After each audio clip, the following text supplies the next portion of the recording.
Okay, for more on the Twitter takeover, I want to bring in Dan Yee. Dan is a technology expert and CEO of College Node. Thanks very much for joining us. I appreciate it. How are you? I want to get into the specifics of the deal. $44 billion, but why do you think Elon Musk wanted Twitter so badly, and then why go private? Well, he is a prolific Twitter user, and even though he said this is not about money, I do believe that he has the intention to unlock a lot of value from Twitter, and there is a lot of value that are, not realized in Twitter right now. So currently, Twitter is relying on advertisers as the sole source of their revenue. However, last year, the first tweet on Twitter was auctioned off for $2.9 million, and every single one of those tweets can be converted into asset by the user, which can potentially unlock, hundreds of billions of dollars of value. That's kind of a stretch, though, right now, isn't it? I mean, that was one tweet. I don't think you can look to that to really bolster the bottom line, can you? Well, that is just one tweet. Imagine how many tweets are on Twitter. Like, if Donald Trump was invited back, every single one of those Donald Trump tweets could potentially worth quite a bit of money.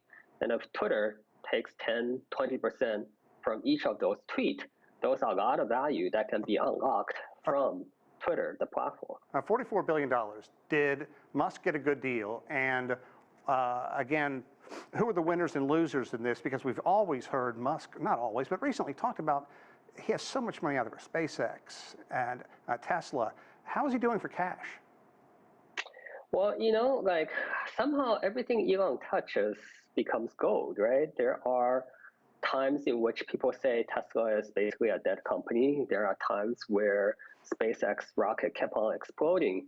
But now Tesla is, Tesla worth more than every other car companies combined, and SpaceX is worth, tens of billions of dollars.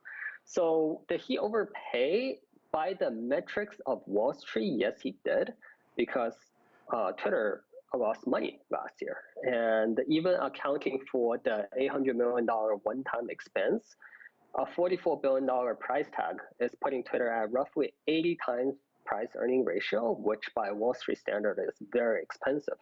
Now, whether Elon can, use this magic touch, unleash the value out of Twitter, I don't know. But given his track record, my guess is he probably could. I think Wall Street right now is also debating, will Twitter get better or worse under Musk? What's your thought?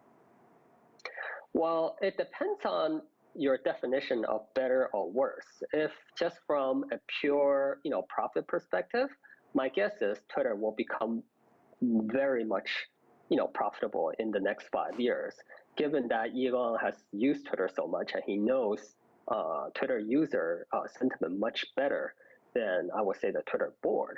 Now, whether this is a good deal for the world or for America, I don't know. For example, Donald Trump will probably get his Twitter handle back. And whether that's good for the United States, for our democracy, it's up for debate. Okay, let's talk about that, because Donald Trump, who was tossed from Twitter, and he had more than 88 million followers at the time, and he relished the attention he got on Twitter. Now, Musk says he's all about free speech. Trump has said he won't come back even if Twitter allows it. Do you think Trump can stick to that, or do you think that this is the kind of thing that really feeds his ego? Can he stay away?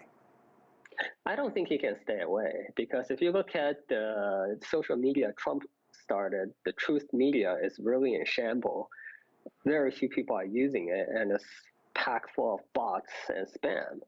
So if Trump runs again in 2024, he needs Twitter more than Twitter needs him. He needs Twitter to spread his message to his followers.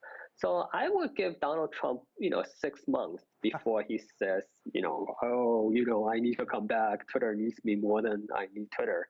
So we'll see if I'm correct. I think that's probably a pretty good guess and a good impersonation. Now, Musk, he owns so much. Do you see any regulatory hurdles as well?